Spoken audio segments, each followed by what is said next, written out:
Roshan. I'm 26 years old, I'm Palestinian, I live in a city called Nablus.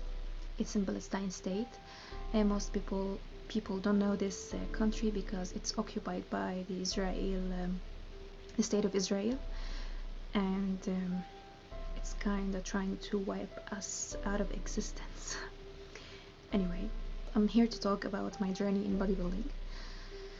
So I started 7 years ago, and it all began because I used to be always a petite girl, very short, very thin, and bodybuilding will give you a muscular, if you are going through bulking, then it will give you a bulky and a thick kind of shape. So that's what was my goal at first. You know, when you go through the journey, your goal starts to change. This journey, it was not easy because of the community I'm living in, or the society I'm living in. First of all, it's a common sense, or a kind of, most countries have this issue. When I first started doing sports at home, and my parents were really asking like a lot of questions. Why are you doing that? You're already healthy, you're already thin. Because everybody is thinking that if you are practicing sport, then it's because you're overweight. But I already had that goal, and I was already determined, and I didn't listen to what they were saying. But doing it at home was not enough. You know, your results get better through time, and you need more weights to improve those results. And at first I used like concrete to make weights at home, but then I had to go to the gym. My parents did not allow me to go to the gym at first because they did not understand why do I want to have muscles or to build my body. It's totally unfamiliar for a girl to do that. A lot of people here know how to speak English because we already taken it in our schools. But I did not limit my ability to talk in English only through school. You know, after I finished school, I tried to improve it by following pages that goes with my interests, like sports, music and art, and law, because I'm a lawyer and also I'm an artist, and now I'm a bodybuilder. So that's why I had my information online. I used to read a lot of articles about bodybuilding and about sports in general, and that's how I went through this journey all by myself. I never had a trainer. Anyway, eventually, what gets my mother to accept that I can go to the gym was actually kind of a bet. She wanted me to do something that I didn't want to do. So she told me, if you did this thing, I will allow you to go to the gym. And finally I did. And she's not happy with it because it became an obsession. And a good obsession, apparently. First of all, let's talk about the gyms here. Particularly, the city that I live in is different from some other cities in Palestine. It's a bit more traditional than other cities. There's another city that is familiar with Nablus. It's Hebron and Jericho. So let's talk about my city, because I'm gonna talk about the other open-minded cities. So anyway, gyms here are not mixed. There is no mixed gyms, and if they were mixed, the times will be between the women time and the men time are separated. You know, there's specific time for men and specific time for women. And usually women time is very, very short. We get to play maybe from 3 to 6 hours, and all of the whole day is, the rest of the day is for men. And usually if there is two halls, gym halls, usually there's two gym halls, for one with machines and one for classes. So the women get to have the rest of the day in the class hall, and the machine hall is for men for the rest of the day, because like I said, the culture of bodybuilding for women is not, or still not, published. Not everybody now understands that women can also do bodybuilding and lift weights. So over the years I became really good at bodybuilding. Now I have the knowledge, I have the body, and everybody was like, when I go to the gym, a lot of women came to me and start asking questions. How did you become like this? I want to become like you. What do you do? What do you eat? Any women would totally relate to this. So I had this thought that I could make a fitness account, or a platform online, an online platform that talks about fitness. At first it was a really bad idea, because I got a lot of hate from my traditional people, or people who are very traditional or very closed-minded. It starts with my parents. I had a lot of restricts that I couldn't publish about any photos of myself. I can only publish information, and I can only publish like photos of food, or photos that are not mine, like photos from models like European or foreign models. And I also got a lot of hate from some followers, because they are very traditional, very religious, and that, when I didn't even post photos that they think that are shameless, I didn't even post such a thing. And at that time I used to wear hijab, but I took it off. That's another story. Okay, that is some story. When I first started practicing fitness, or then bodybuilding, when I used to go to the gym, when I first started going to the gym, a lot of women used to stop me and ask me, why are you doing this? Why are you lifting weight? Do you want to look like a man? You don't like your body? A lot of questions, and it's pretty normal for people to come and ask you questions that are like provoking your privacy. And not to mention that practicing bodybuilding, like I said, it's not a familiar thing for a woman to do, and so it's not something that related to religion or to, but I think it's much related to tradition, and that's not only in my country, I think.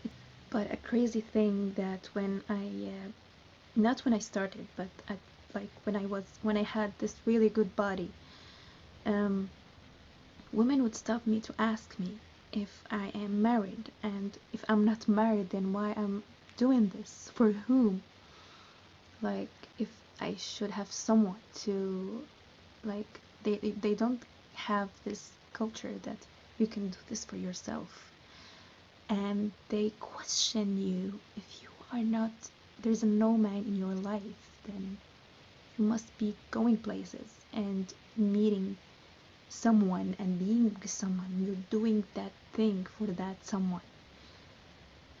And actually, if we're doing that, it's none of their business, but if you're doing that, it's totally forbidden for women to be with a man without marriage here.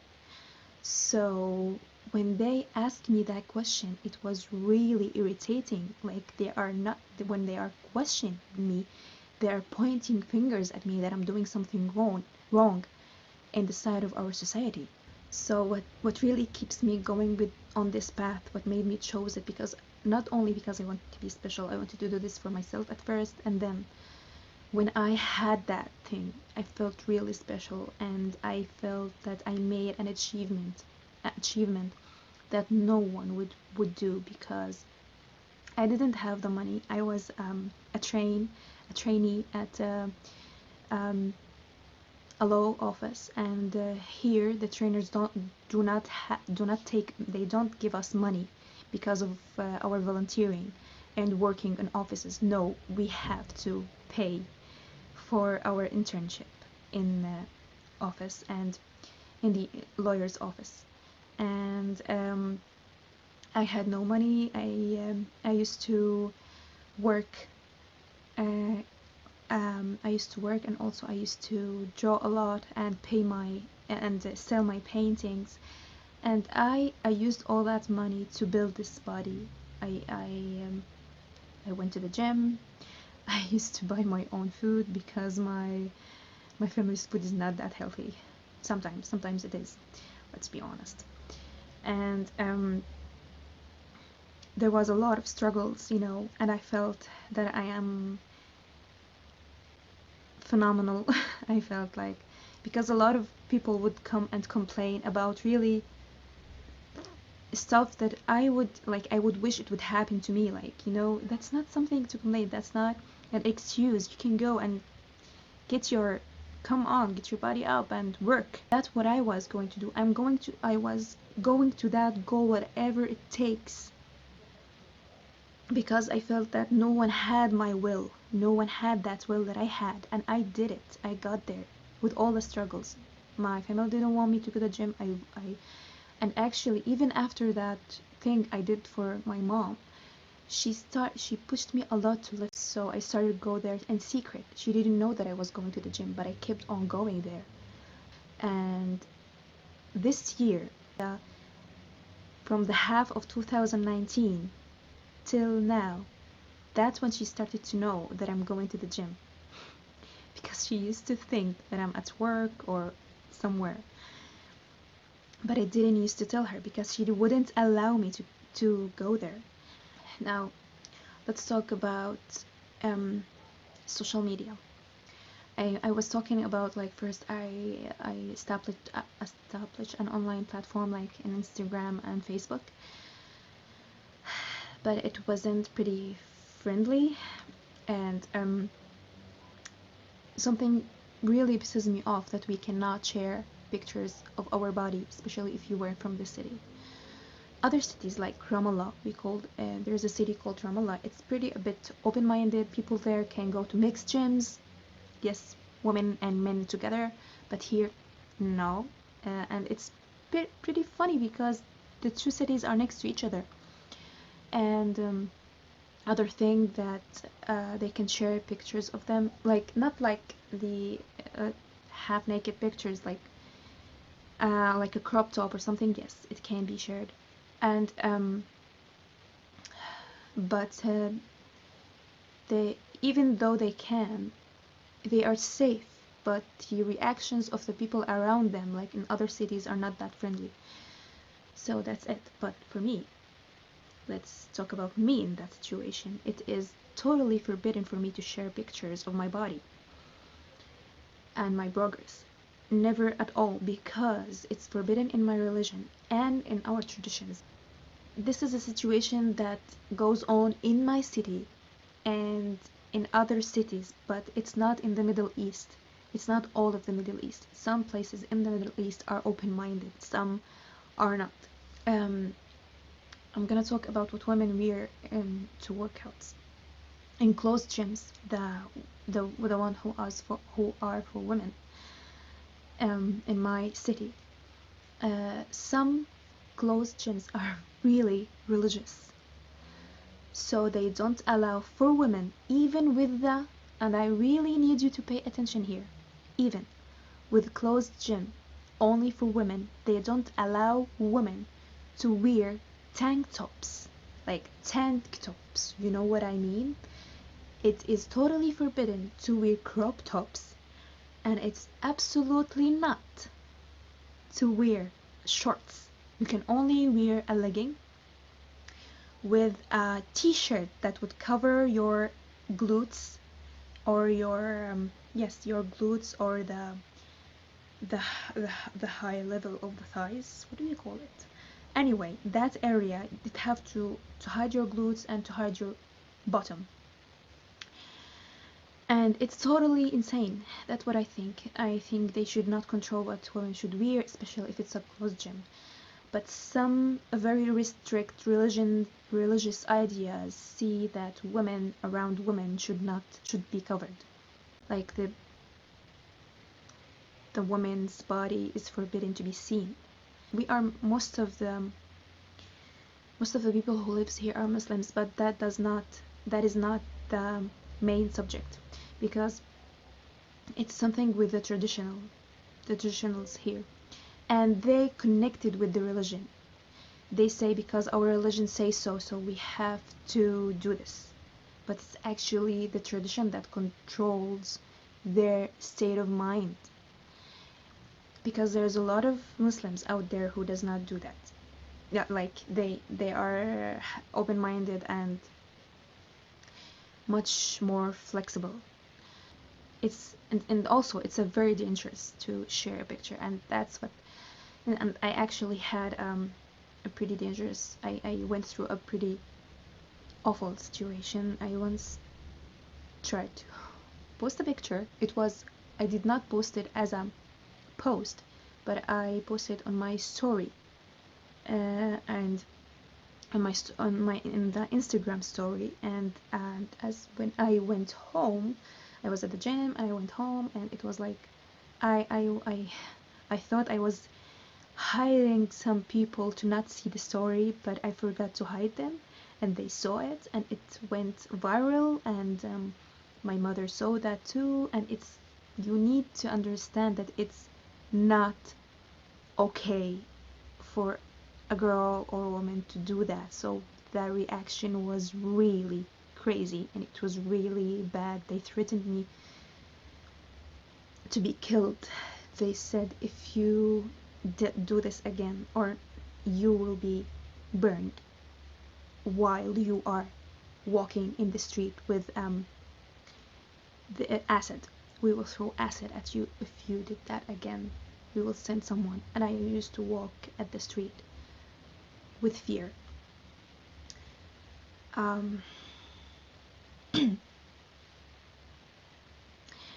actually was thinking about that because I knew I was going to do the interview. I started crying a lot, so now I'm a bit ready for this.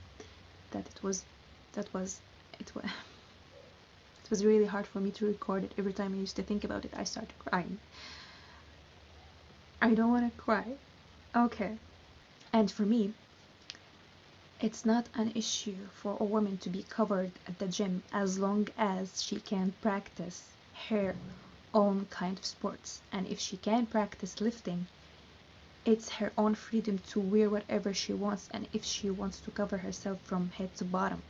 But if a man or someone would come to tell me that I should do that and wear that specific form, yes, that specific clothes, and I should cover myself from head to toe, it's absolutely not gonna happen. But I believe through lifting, it's not comfortable for women to wear for example, the tradition religious dress, which is a black, very wide dress. It's not comfortable, and it makes it much heavier for you to move, or much difficult for you to move around. If women want to train outdoors, you have to be covered here in Nablus, and it's actually not regular, and it's really rare to see a woman train outdoors or even run. It's not allowed for women to run. It's also something religious and traditional at the same time. We are not allowed even to ride bicycles. We're not allowed to ride bicycles, to run, and anything that is related to sports. But I think we can do something, which is hiking. Yeah, we can do hiking. A lot of people here do hiking, women, men, everybody, children. It's something, actually, there's a lot of groups that do it.